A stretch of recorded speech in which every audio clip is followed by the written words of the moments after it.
You want to know something, man? The worst thing about being a Bear fan and losing to the Packers, especially when you are a Bear content creator like me, is that now I got Packer fans coming from my head talking all their junk, and I can't even say anything because they won last night. But make no mistake, Packer fans, the belt is coming for you because y'all keep forgetting that you might have won the battle, but the war is far from over. You still got to come to Chicago. Like Michael Jordan said back in the 90s with the Pacers, you still got to come to Chicago. So we'll see you in 2 weeks. Welcome back to Bears Yard. This your boy Vipe. And yeah, Bear fans, unfortunately, we had to take the L yesterday to the Packers. The Bears fall short 28-21. I actually had a chance to tie the game at the very, very end, but unfortunately, Caleb Williams threw an interception to, I think Keyshawn Nixon or whatever his name is to the Packers. He was trying to get to Cole Kmet. It was a play similar to the play that happened in Philadelphia where Caleb hit Cole Kmet on that 28-yard touchdown pass. So as I do after every Bears game, I like to sit with my thoughts. I don't like to immediately come on here and make a video and different things like that. I watch different Bears content creators. I listen to Chicago sports media. And a lot of the sports media today are proud of the Bears. They like the way the Bears fought back in the second half. They are still saying that it's not the same old Bears anymore because past Bears teams would have crumbled in that game and this, that, and the other. Me personally, I'm not really here for moral victory, but I can highlight that the Bears coming back in the second half and making it a game yesterday were pretty cool to watch. Although, if the Bears would have got off to a better start in the first half, then the heroics in the second half would not have been necessary. But where did the Bears go wrong yesterday? That's what we need to talk about. The defense, man. First off, Kyler Gordon. Bro, I don't know what's going on with Kyler Gordon, but the fact that he got injured in pregame warmups yesterday and had to miss the game, the biggest game of the year, and he was unavailable because of a pregame injury is mind-blowing. This man has practically missed the entire season up to this point. It's infuriating because the Bears just signed him to a 3-year extension, and here we are. You can't even rely on him to show up game in and game out because he keeps getting these soft tissue injuries. So it's just But no Kyler Gordon. The Bears defense just gets utterly exposed yesterday. I felt like Dennis Allen left the Bears defense on an island far too often with these blitz calls. I mean, bro, if it doesn't work after the first couple of times, stop running it, especially when Jordan Love is burning you for touchdown after touchdown every time you blitz. Like, at some point, you got to take the L and just sit back in zone or something. And the Bears tried that, but at that point, it was a little too late after they got burned. And it was just nasty. It was just bad. And then, more on the defensive side, later in the game, when I think after the Bears had tied the game up 21-21, the Bears defense had a chance to get off the field. It was a 3rd and 2, and the Packers, to my surprise, ran the ball with Josh Jacobs. Now, actually, no, I think it was some type of pitch to Josh Jacobs, right? So in 3rd and 2, the Packers run this pitch to Josh Jacobs, and the Bears have him dead to right. The Bears respond perfectly. There are 3 Bears to 1 Josh Jacobs. Look at this, you all. 3 Chicago Bears, 1 Josh Jacobs. Somehow, none of them make the tackle, and Josh Jacobs goes on to run for a 21-yard gain on 3rd and 2 when there's literally 3 Chicago Bears there to tackle him for a loss, and none of them can get it done.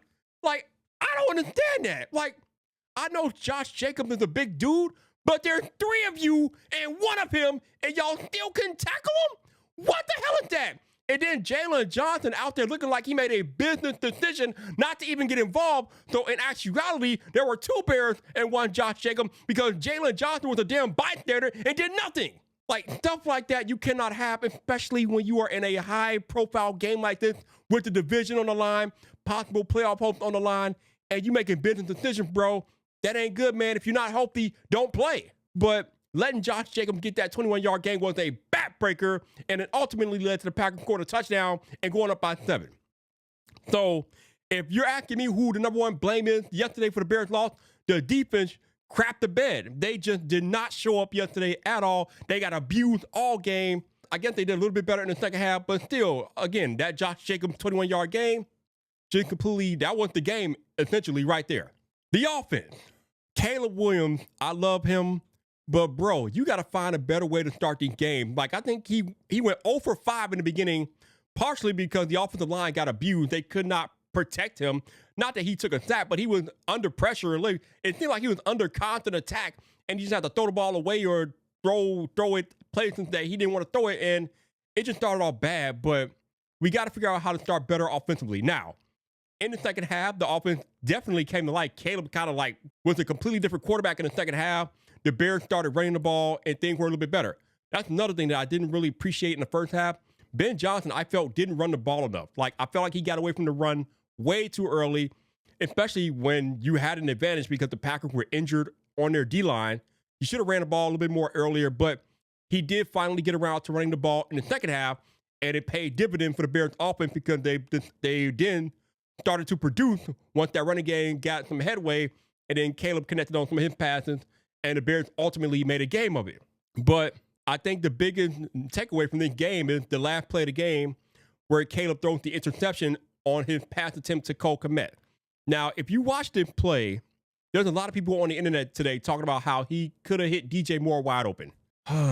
No, he could not hit DJ Moore because by the time that DJ Moore popped open, Caleb Williams was already throwing the ball to Cole Kmet.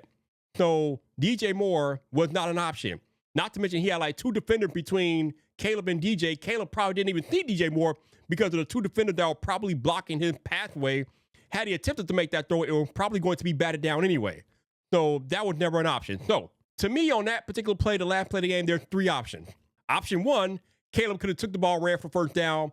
He said in the press conference that he felt like he didn't have what it took. He didn't feel like he could make that first down. It looked like he could have made the first down to me, but he chose to throw the ball. Option two, just like the Philadelphia play, DeAndre Swift is primary option number one. Had he threw it to Swift fast enough, I think Swift could have made it to the first down marker, and the Bears could have kept playing. But they covered Swift up pretty quickly. The Packers defense did, and that was quickly not an option. So you get to option three, which is the only option, was to throw to Cole Kmet. If you look at the play, Cole Kmet popped open pretty early. Caleb Williams just waited a little bit too long to get him the ball. Had Caleb recognized it earlier and threw a ball earlier and threw a better ball, that's a touchdown, just like in the Philadelphia game.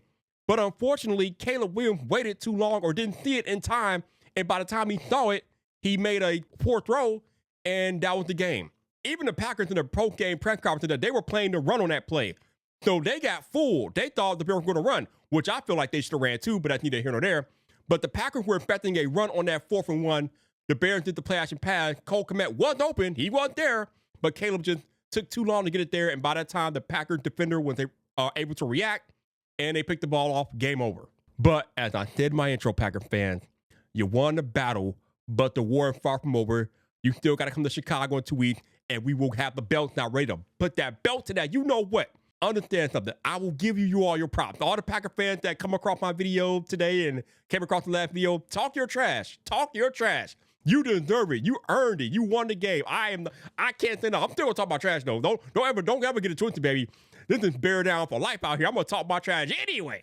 But I can't really not tell the Packer fans or tell the Packer fans to not talk their trash when they won the game yesterday. Y'all won that game. GG, baby. Good GG. Just understand that when we run it back in 2 weeks, we gonna be on y'all earth. Please expect that y'all not coming into Chicago and winning the game. Y'all gonna take that L. And the crazy thing about it is, you might get a third game between the Bears and the Packers, depending on how the playoffs sort out. Here's the ironic thing, right? When the Bears beat the Packers in 2 weeks, that will have the Bears reclaim the NFC North. And if it plays out that way, that means the Bears will have the 2 seed, and the Packers more than likely will have the 6 seed, which means the Packers will have to come back to Chicago for a playoff game. Oh, man. So we might get 3 rounds to this fight, yo. So it's really getting interesting here as the season comes to an end and playoffs get situated and everything like that. The Bears and Packers could potentially meet in the playoffs, and depending on how, 2 weeks go. Now, obviously, if the Bears lose to the Packers in 2 weeks, then all bets are off. But when the Bears win, that's going to set up a very interesting potential playoff matchup between the Bears and the Packers. And I would love nothing more than to eliminate the Packers from the playoffs. I would love nothing more. But first, the Bears, we got to beat Cleveland this week. And then we get to the Packers in 2 weeks, and we putting that belt to ass, like I said. Bear fans, how are you feeling about the Chicago Bears right now after watching that game yesterday? Are you excited still for what's to come from this team? Are you a little bit down, and are you having that same old Bear PTSD that y'all know I don't like, that y'all keep talking about? Drop a comment and subscribe to the Yard for all things Chicago Bears.